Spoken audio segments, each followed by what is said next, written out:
Good morning all of you. Last class में हम लोगों ने पढ़ा था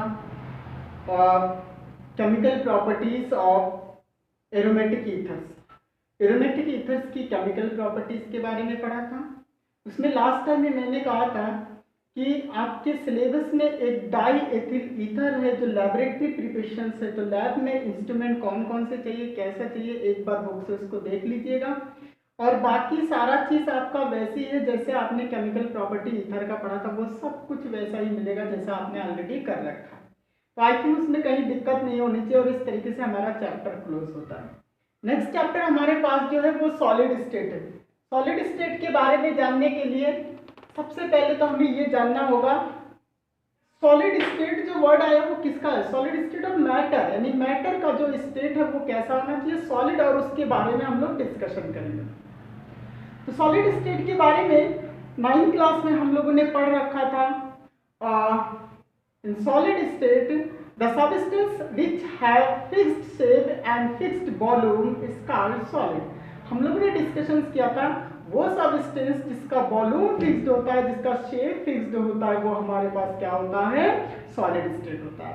लिक्विड स्टेट के बारे में बात किया था जिसका शेप तो फिक्स नहीं होता लेकिन वॉल्यूम उसका फिक्स्ड होता है। लेकिन जो गैसियस स्टेट होते हैं ना उसका शेप फिक्स्ड होता है ना ही वॉल्यूम फिक्स्ड होता है। इसके बारे में हम लोगों ने डिस्कशन किया था। ओके, आज हम लोग बात करेंगे सॉलिड स्टेट के बारे में।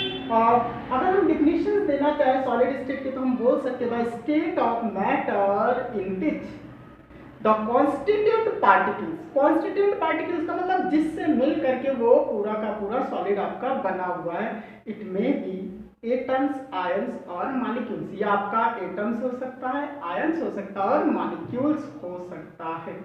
Are closely packed in the lattice and are unable to move. कहने का मतलब वो सब्सटेंस जिसमें एटम्स, आयंस या मॉलिक्यूल्स, वो डिपेंड करता है किस टाइप का सॉलिड है, वो क्लोजली एक दूसरे के साथ में पैक्ड होता है और मॉलिक्यूल्स उसमें मूव नहीं कर पाता, घूम नहीं पाता, इस तरीके से वो पैक्ड होता है। ये सॉलिड स्टेट की खास बात होती है। ठीक है, अब जैसे इसके एग्जांपल अगर देना चाहें तो एग्जांपल में जैसे हम सबसे पहले लिखते हैं NaCl लिखते हैं, MgCl2 लिखते हैं, KCl लिखते हैं। इस तरीके से हमारे पास solid CO2, solid O2, solid I2, ice. Ice क्या होता है आपका ये पता है, H2O ही है। आइस ब्रैकेट में हम H2O लिख देते हैं। ओके, और दूसरा आपके पास ग्रेफाइट, डायमंड, ग्लास,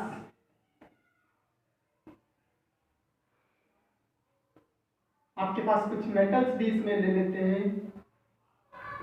ग्लास को हटा देते हैं, इसके बारे में डिस्कशन करेंगे। मेटल्स में जैसे लेते हैं मैग्नीशियम, जिंक, कॉपर, ETC, कुछ इस तरह से। हमने ग्रेफाइट को क्यों हटाया इसके बारे में भी डिस्कशन करेंगे। क्लियर, ये कुछ हमारे पास सॉलिड स्टेट है। और भी है हमारे पास बहुत ज्यादा चीज। आप जानते हैं कि हमारे चारों तरफ का वो चीज जो हमें दिखाई देता है, जिसका एक फिक्स्ड शेप दिखाई देता है, एक वॉल्यूम दिखाई देता है, जो मूवमेंट नहीं कर सकता है, यानी मॉलिक्यूल मूवमेंट नहीं कर रहा तो वो भी मूवमेंट नहीं कर रहा, तो डेफिनेटली वो हमारे पास क्या है, सॉलिड है। अगर लिक्विड स्टेट को देखें तो वो मूवमेंट कर सकता है, उसके मॉलिक्यूल्स फ्लो करता रहता है। दैट मीन्स लिक्विड स्टेट में काइनेटिक एनर्जी ज्यादा होती है कंपेरिजन टू सॉलिड स्टेट।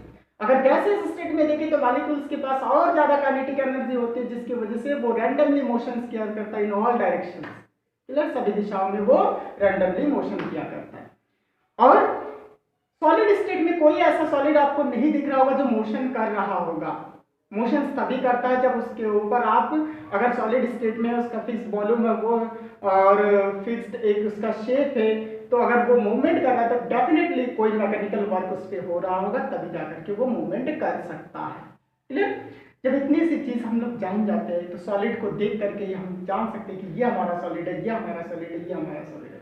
बस इतनी सी बात से काम नहीं चलेगा, क्योंकि ये इंटर क्लास है और इसमें हमें कुछ एक्स्ट्रा करना पड़ेगा, कुछ एक्स्ट्रा सोचना पड़ेगा, कुछ और डिटेल्स इसके बारे में जानकारी लेनी है। डिटेल्स जानकारी क्या लेनी है, जैसे हमने कहा कि इसमें the solids in which the constituent particles are closely packed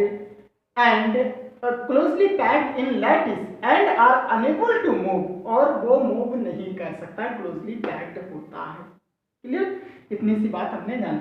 but the molecules or we can say the constituent particles are vibrate in its own axis, वो खुद के एक्सिस पे, अक्ष पे क्या कर सकता है, सिर्फ कंपन कर सकता है, वाइब्रेट कर सकता है। ये चीज देखने के लिए कोई अगर सॉलिड का रॉड है आपके पास और उसको आप इस तरीके से बीट करिए तो आप पाएंगे कि उसके उसमें एक तरीके का कंपन हो रहा है, वाइब्रेशन हो रहा है, आप फील करेंगे इस तरीके से। वो फील किस लिए कर पा रहे हैं आप, क्योंकि उसके अंदर जो मॉलिक्यूल्स है जिससे मिलकर के वो पूरा का पूरा स्ट्रक्चर बना हुआ है, जिस पार्टिकल से, वो पार्टिकल अपनी एक्सिस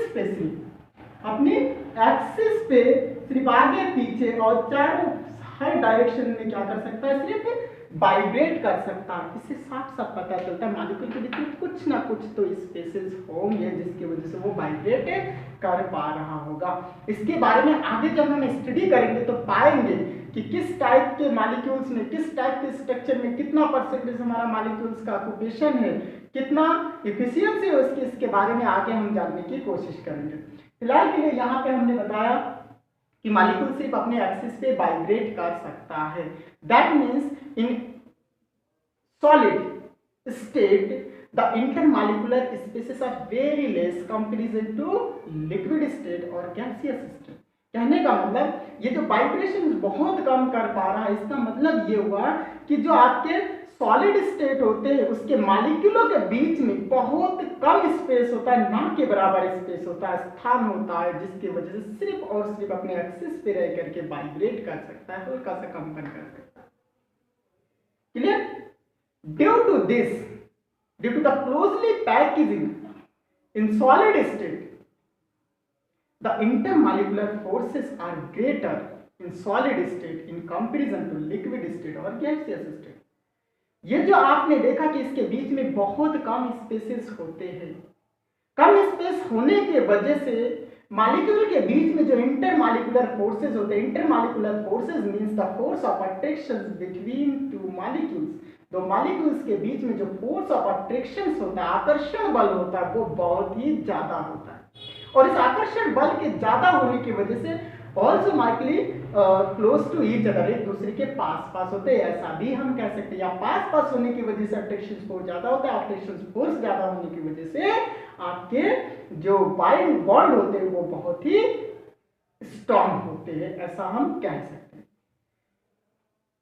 अगर हम इस चीज को देखते हुए एक कंक्लूजन निकाल सकते हैं, the kinetic energy is very less in solid state comparison to gaseous state and liquid state। gaseous state और liquid state के कंपैरिजन में solid state के मॉलिक्यूल्स की जो काइनेटिक एनर्जी है, मूवमेंट करने की जो एक एनर्जी है, वो क्या है, सबसे कम है, जिसके वजह से मॉलिक्यूल मोशन नहीं कर पाता। तो तीनों एक दूसरे के साथ में रिलेशन है। काइनेटिक एनर्जी की बात करते हैं तो बहुत कम है, इसलिए मॉलिक्यूल स्टे कर रखा है, और एक दूसरे के पास पास है, फोर्स ऑफ अट्रैक्शन बहुत ज्यादा है। Due to this, due to closely packing, one characteristic is unique then the other two state of matter is that in solid state molecules और we can say the solid state have fixed volume and fixed shape. हम कह सकते हैं कि molecules का एक fixed shape होता है, फिक्स्ड वॉल्यूम इसीलिए होता है कि मॉलिक्यूल मूवमेंट नहीं करता है, उसकी काइनेटिक एनर्जी कम है, and the force of attraction is greater than comparison to other state of matter. दूसरे और स्टेट के कंपैरिजन में इसमें फोर्स ऑफ अट्रैक्शन ज्यादा होने की वजह से पास पास है, पास पास होने की वजह से मोशन नहीं हो रहा है, मोशन नहीं हो पा रहा है, तो इसका जो शेप है वो बिल्कुल फिक्स्ड है और इसका वॉल्यूम भी एकदम फिक्स्ड है। The volume of solid state is independent the volume of container in which they are kept. कहने का मतलब जो वॉल्यूम आपका होता है सॉलिड स्टेट का वो इतना फिक्स्ड होता है कि ये कंटेनर के वॉल्यूम पे डिपेंड नहीं करता, इस जगह पे रखा जाता है उसके वॉल्यूम पे डिपेंड नहीं करता, क्योंकि इसका खुद का एक स्पेसिफिक वॉल्यूम होता है और शेप होता है जो किसी और पे और कंटेनर पे डिपेंड नहीं करता है। बात समझ में आ रहा है? तो इस तरीके से हम पाते हैं कि अगर सॉलिड स्टेट की अगर डेफिनेशंस देना होगा तो सॉलिड स्टेशंस की डेफिनेशंस हम कैसे देंगे? The substance in which the constituent particles are closely packed in a lattice and unable to move. Due to this, they have fixed volume and fixed shape. बात समझ में आ रहा है? Fixed shape and fixed volume. Example आप इस तरह से उठा के देख, the molecules bind up to each other और help together by a force of attraction known as cohesive forces. Molecule जो एक दूसरे के साथ में बाइंड अप हो रहा है, जो बॉन्डेड है, जिसकी वजह से पूरा सॉलिड का स्ट्रक्चर बन रखा है, उस फोर्स को हम बोलते हैं cohesive force. And the cohesive forces also depends upon the nature of constituent particles in solid state. Solid state जो हम देखते हैं, डिफरेंट टाइप्स के सॉलिड स्टेट है, आगे हम स्टडी करेंगे। उसमें जो कोहेसिव फोर्स काम कर रहा है वो डिफरेंट मॉलिक्यूल्स के में डिफरेंट होता है, क्योंकि मॉलिक्यूल्स के नेचर पे डिपेंड करता है। कुछ हमारे पास आयनिक सॉलिड्स होते हैं जिसमें कोलम्बिक फोर्स काम करता है। आयनिक सॉलिड्स कौन कौन से? जैसे मैंने ऊपर के तीन लिखे, हाँ आयनिक सॉलिड, इसमें जो हमारा फोर्स काम करता है, ये कौन सा काम करता है? कोलम्बिक फोर्सेस होता है, COULOMBIC, कोलम्बिक फोर्स। इसमें जो मॉलिक्यूल्स में काम करेगा वो कौन सा काम करेगा? कोलम्बिक फोर्स काम करेगा। while in molecular solid, जैसे आपने लिखा solid carbon dioxide, solid O2, solid I2, solid ice, etcetera, जो यहां से लेकर के यहां तक आपने लिख रखा है ये चीज, इसमें जो फोर्स हमारा काम करता है वो बिग वंडरवल फोर्स काम करता है। वंडरवल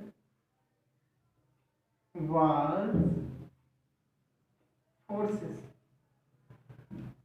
कौन सा काम करता है? वंडरवल। जो वंडरवल फोर्स हमारा होता है वो बहुत ही हमारा बिग फोर्सेस होता है। कैसा होता है? बिग फोर्सेस होता है। जो कोलम्बिक फोर्स है इसकी कंपैरिजन में तो इसको हम लिख सकते हैं बिग फोर्स है ये हमारा। इसी को देख करके मॉलिक्यूल्स या सॉलिड में जो हमारा डिफरेंट टाइप्स के सॉलिड है उसको कैटेगराइज करेंगे, किसकी मेल्टिंग पॉइंट ज्यादा, किसकी कम, और क्यों, सिर्फ इस फोर्स की वजह से हम आगे डिस्कशन करेंगे। इसको बात समझ में आ रहा है? तो इस तरीके से हमने जाना। दूसरा, एक हमारे पास होता है कोवेलेंट सॉलिड्स, जो आगे हम डिस्कशंस करेंगे। टाइप्स ऑफ सॉलिड्स में, क्रिस्टलाइन सॉलिड्स में हम डिस्कशंस करेंगे। तो ग्रेफाइट और डायमंड जो मैंने लिख रखा है ये हमारा कोवेलेंट सॉलिड्स होता है। इसमें जो हमारा फोर्स काम करता है वो बैलेंस बॉन्ड फोर्स काम करता है। कौन सा फोर्स? बैलेंस बॉन्ड फोर्स काम करता है। बात समझे? इसके अलावा जब हम क्रिस्टलाइन सॉलिड्स के बारे में जब हम बाकी डिस्कशंस करेंगे, अभी हम क्रिस्टलाइन एक वर्ड ले लो, उस पर फोकस ना करिए। अभी जब हम इसके बात करें तो आगे जब हम एक और हमारे पास मेटेलिक सॉलिड्स होता है, जब उसके बारे में हम डिस्कशंस करते हैं तो उसमें जो फोर्स हमारा काम करता है वो इलेक्ट्रिकल अट्रैक्शन होता है। इसमें जो होता है वो इलेक्ट्रिकल अट्रैक्शन। बात समझ पा रहे? तो इस तरीके से डिफरेंट टाइप्स के जो हमारे पास क्रिस्टलाइन सॉलिड्स होता है उसको मैंने थोड़ा सा जानने की कोशिश किया। यहाँ पे सॉलिड्स जो मैंने लिखा था उसमें डिफरेंट टाइप्स, मैंने कहा कि the cohesive forces acting between the molecules depend upon the nature of molecules. Molecules के नेचर पे डिपेंड करता है कि किस टाइप का है, उसके अकॉर्डिंग उसमें कोहेसिव फोर्सेस लगता है। और ये कोहेसिव फोर्स किसी में कोलम्बिक लग रहा है तो किसी में वंडरवल लग रहा है, किसी में बैलेंस बॉन्ड फोर्स लग रहा है तो किसी में इलेक्ट्रिकल अट्रैक्शन से लग रहा है। वो डिपेंड करता है कि उस मॉलिक्यूल्स का नेचर कैसा है, इस पे ये चीज डिपेंड करता है। क्लियर? तो आगे हम इसके बारे में डिस्कशन करेंगे। नाउ एक क्वेश्चन इसमें आता है कभी कभी कि मॉलिक्यूल्स मेल्ट कैसे करता है। जब मेल्ट करता है तब तो वो मूवमेंट करता है। क्यों मूवमेंट करता है? आखिर कोई बात होती होगी तब जाकर के। आपने देखा जब किसी सॉलिड को हम हीट देते हैं तो वो धीरे धीरे धीरे धीरे गलने लगता है, मेल्ट होने लगता है। Why they starting melting? वो मेल्ट होना क्यों स्टार्ट होता है? Because when molecule absorb heat their kinetic energy increases and the kinetic energy overcome to the Coulombic force or you can say the binding force or cohesive force। जो आपने कहा कि जब मॉलिक्यूल्स को हम हीट देते हैं तो उसकी काइनेटिक एनर्जी बढ़ जाती है, और जब उसकी काइनेटिक एनर्जी बढ़ जाती है तो काइनेटिक एनर्जी जब ज्यादा हो जाता है, उस बाइंडिंग फोर्स से जो एक दूसरे को बॉन्डिंग करके रखा है, जिसको आपने कोहेसिव फोर्स लिख रखा है, उसके टाइप्स हमने लिख रखे, इससे जब ज्यादा हो जाता है तो मॉलिक्यूल्स अपने जो एक फिक्स्ड पोजीशन होता है वहां से वो मूवमेंट करने लगता है। मॉलिक्यूल्स को जाना ही होगा, मूवमेंट करना ही होगा, क्योंकि उसकी एनर्जी बढ़ गया और ये बॉन्ड हमारा टूट गया, और इस बॉन्ड के तोड़ने की वजह से उसको मूवमेंट करना, तब जाकर के वो मेल्टिंग स्टेट में आ जाता है। तो इस तरीके से हमने इसमें जानने की कोशिश किया सॉलिड क्या होता है। तो सॉलिड हमारा वो होता है जिसका एक फिक्स्ड शेप होता है, एक फिक्स्ड वॉल्यूम होता है, मॉलिक्यूल्स इसमें क्लोजली पैक्ड होता है, और मॉलिक्यूल्स अपने एक्सिस में रह करके सिर्फ वाइब्रेट करता है, वो मूवमेंट नहीं कर सकता, सिर्फ इतना भी बोल देंगे तब भी चल जाएगा। ओके, कौन कौन से हैं ये मैंने लिखा हुआ है। मॉलिक्यूल्स क्यों बाइंड अप होता है? कोहेसिव फोर्स के तहत एक दूसरे के साथ में बाइंड अप होता है। वो कोहेसिव फोर्स डिफरेंट टाइप्स के मॉलिक्यूल्स में डिफरेंट होता है, वो चीज भी देख लिया हमने। और इन सब को हम आगे और अच्छे से डिस्कशन करेंगे जब हम इसके टाइप्स को स्टडी करेंगे। Molecular solid, ionic solids, covalent solids and metallic solids के बारे में जब डिस्कशन करेंगे तब हम इसके बारे में डिस्कशन करेंगे। लेकिन इसको पढ़ने से पहले एक दो टॉपिक हमारे पास और रह जाता है जिसको जानना बहुत जरूरी है। जब हम टाइप्स और सॉलिड्स में जाते हैं तब इसको जानने की कोशिश करते हैं। Clear? Okay, thank you, all the best.